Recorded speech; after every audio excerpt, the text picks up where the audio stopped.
Olá, pessoal. Vamos dar início à correção da atividade da semana anterior. Espero que vocês estejam todos bem e que tenham feito as atividades, certo?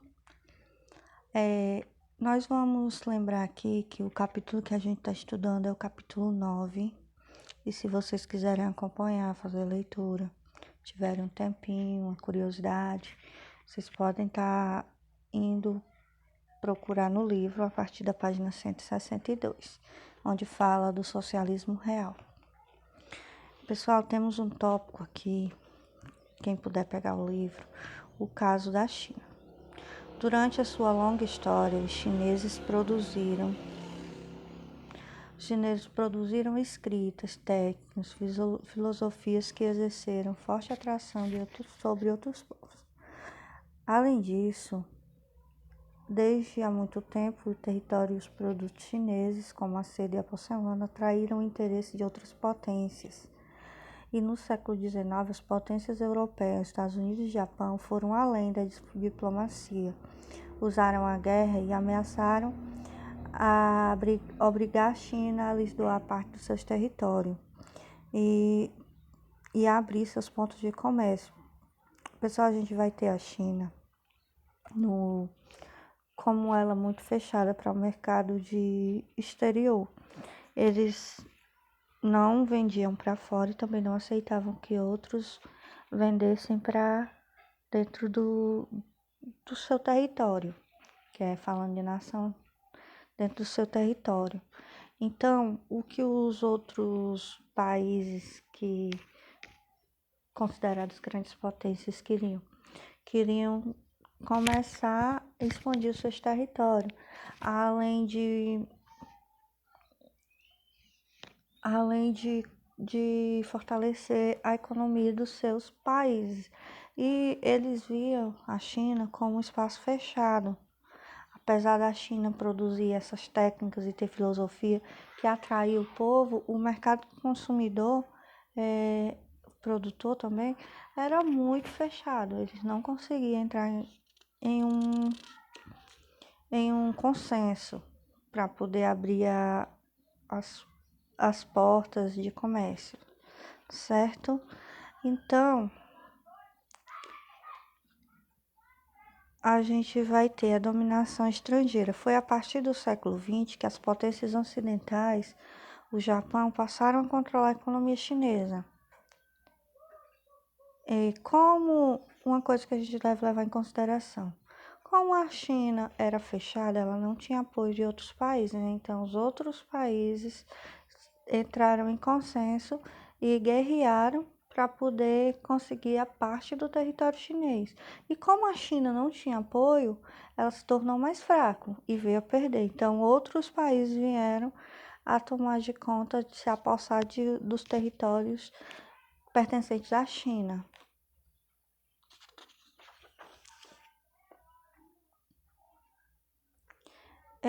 Aí a gente tem aqui, reagindo então à dominação econômica estrangeira, os camponeses do noroeste da China promoveram uma grande revolta, um impacto social, chamada de Revoltas dos Bolcheviques, que foi de 1898 a 1901.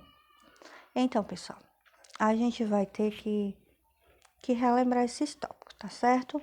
A gente viu que a China, por ser fechada, outros países quiseram entrar para se apossar de territórios e assim aumentar o seu poder territorial, econômico. Então, alguns dos camponeses, algumas das pessoas que moravam na China, os chineses, entraram ficaram contra, se revoltaram. Eles não aceitavam que outros estrangeiros viessem se apossar dos seus territórios. Isso teve então essa revolta dos bolcheviques, onde vieram a morrer milhares de pessoas, milhares de chineses vieram a morrer nessa guerra. Então, cai o império e nasce a república, outro tópico. A corrupção e o autoritarismo dos governantes chineses e os abusos das potências estrangeiras continuaram, então, gerando uma grande satisfação territorial, social. canalizando essa satisfação em 1911, quando um grupo de nacionalistas e republicanos chineses, liderado por Sun Yat-sen, derrubou o Império Chinês e proclamou então a República. Em 1º de janeiro de 1912, Sun Yat-sen assumiu então o poder como presidente provisório da nova república. Médico, político e partidário do nacionalismo e do modelo ocidental, ele queria que a China se transformasse em um Estado moderno e republicano. Esse sonho, no entanto, não se concretizou, pois boa parte do país passou às mãos dos senhores da guerra, chefes militares com seus exércitos particulares que controlavam vastas regiões da China. Os maiores prejudicados por essa ação foram os camponeses, que arcaram com a maioria dos seus impostos exigidos pelo governo e pelos senhores da guerra. Então a gente vai ter o que aqui? Que a população camponesa que sofreu com o controle tanto das nações dos países de fora que vieram para controlar, como os próprios militares. As pessoas que tomavam de conta dos seus territórios e pronto, e eles eram os certos e tinham que obedecer ao máximo, dando imposto para manter o que está no poder. O marxismo na China. Foi nesse ambiente de grande satisfação popular com os donos do poder que alguns intelectuais, professores da Universidade de Pequim, como Li Jiazu, passaram a difundir seus alunos uma nova filosofia, o marxismo. Para lutar por seus objetivos, marxistas chineses fundaram em 1900 o Partido Comunista Chinês, o PCCH, que tinha em Mao Tse-tung o seu principal líder. Então vamos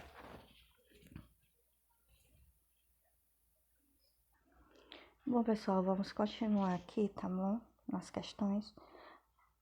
No decorrer do século XX, a China passou por transformações e turbulências que resultaram na interferência estrangeira, do fim da monarquia e da tentativa de organizar o republicanismo no país. Nas décadas de seguinte a 1911, dois grandes partidos consideraram um país sendo desliderado por Sun Yat-sen e por Chiang Kai-shek. Em partido era conhecido como A. Khmer Vermelho, Viet Minh, C. Kuomintang ou D. Manchukuo King. Então a gente vai ter aqui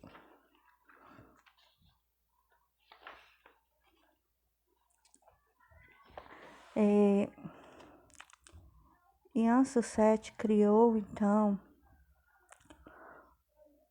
o Kuomintang.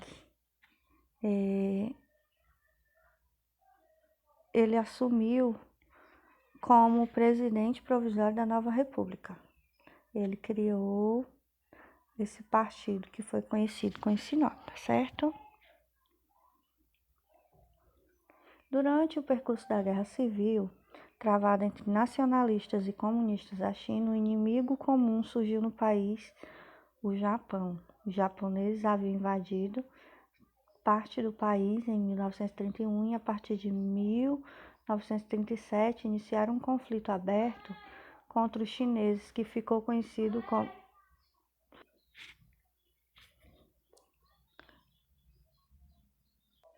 Bom, pessoal, desculpa aí, eu tive que parar aqui um instante, por causa que a menina começa a chamar aqui, aí dá trabalho.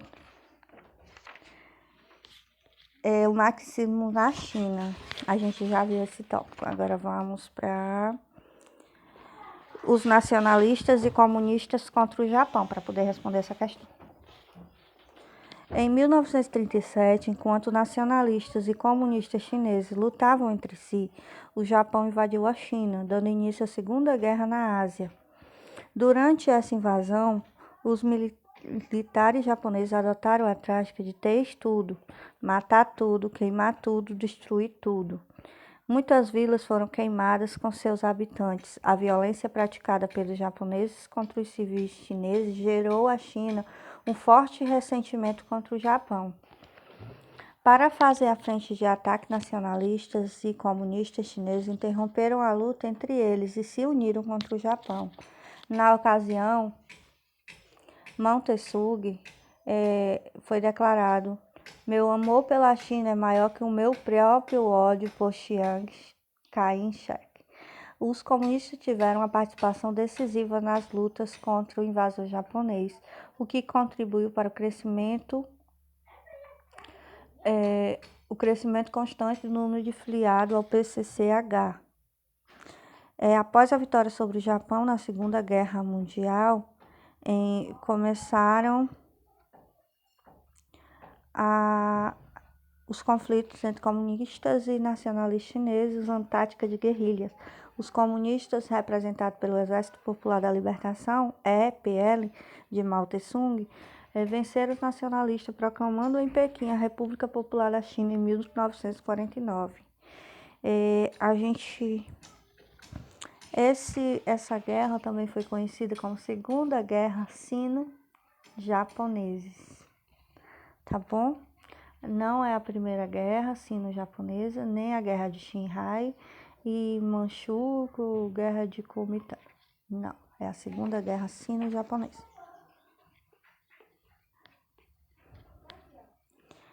Em 1976, esgotava-se na China o fôlego da Revolução Cultural, iniciada então em 1966. Nesse ano morreria Mao Tse-tung, seu principal idealizador. Em 1978, sob a liderança de Deng Xiaoping, o país começava a flexibilizar o regime socialista. Buscava-se então a difícil conciliação entre a abertura econômica em direção à economia de mercado e a preservação do regime político autoritário sobre a hegemonia do Partido Comunista Chinês. A respeito da história da China, assinale a alternativa correta. Mao Tse-tung chegou ao poder por meio da Revolução Armada de orientação socialista, que ficou conhecida como Revolução Cultural. Não é correta essa afirmação. Ele chegou após o Sun Yat-sen ter caído do poder. Ele já tinha declarado a república, só que ele veio depois. O denominado Grande Salto para frente, realizado pela Revolução Chinesa, ocorreu quando Mao Tse-tung conduziu a China ao capitalismo. Aí a gente vai ver aqui um pouco sobre a política do Grande Salto. Foi encorajado, então, por seu resultado, o governo lançou, em 1958, o Grande Salto para frente. Foi um plano de desenvolvimento que propunha transformar a China em um país tão desenvolvido quanto a Inglaterra, no prazo de 15 anos. Ou seja, eles tinham 15 anos para tornar um país totalmente desenvolvido, com a sua economia cada vez mais rica. E com parte desse plano, reorganizou a economia, criando comunas populares, grandes unidades produtivas situadas no campo e compostas de 20 mil pessoas cada uma. Elas tinham de ser autossuficientes, isto é, deviam produzir alimento, roupas, calçados próprios, além de construir moinhos, lavanderias comunitárias, postos de saúde, escolas, centrais elétricas, indústrias, lojas, organizar milícias destinadas à defesa militar. A política do Grande Salto, no entanto, fracassou por uma série de razões, entre elas as metas de coleta de grãos fixas pelo governo eram excessivamente ambiciosas, a infraestrutura para circular a produção era precária e a tecnologia não permitia o atingimento das metas de crescimento econômico fixadas pelo governo. Muitos camponeses foram deslocados para atividade não agrícola enquanto se exigia o aumento da produção de grãos no campo. Esses fatores conjugados levaram à desorganização da economia de milhões de pessoas morreram de fome. Outras ainda contraíram doenças associadas à fome e também pereceram. Estima-se então que o período de Grande Salto, o número de mortes tenha chegado a 30 milhões.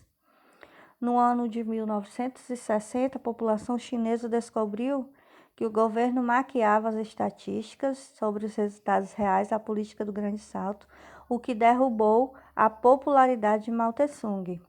Então, pessoal, a gente tem aqui na política do Grande Salto um plano de desenvolvimento no qual eles dariam a terra para a população e no prazo de 15 anos a própria população teria que ter se desenvolvido tanto e atingido as metas criadas pelo governo. Como as metas eram muito elevadas e não tinham investimento adequado, fracassou esse modelo de política do Grande Salto, o que levou também à queda do Mao Tse-tung. C. A abertura econômica iniciada a partir de 1978, com Deng Xiaoping, promoveu um intenso desenvolvimento na China, que a coloca hoje entre as maiores economias do planeta. D. A abertura econômica iniciada por Jiang Zemin estendeu-se também à política, e hoje a China vive uma democracia semelhante aos países do Ocidente Europeu. Mesmo tendo uma população superior a 1,3 bilhão de habitantes, a China constituiu-se a maior exportador de alimentos do planeta. Bom, pessoal, a gente vai ter aqui como item correto, a gente vai ter a abertura econômica iniciada por Deng Xiaoping, estendeu-se também a política e hoje a China vive uma democracia semelhante aos países do Ocidente Europeu. Bom, é semelhante, porém não é igual. A gente vai ter a China desenvolvida, aberta ao grande público, só que, no entanto, ela continua ainda com a sua cultura muito impregnada, é a palavra, muito fixa. Apesar dela já estar caminhando para ficar semelhante às outras democracias, ela não é totalmente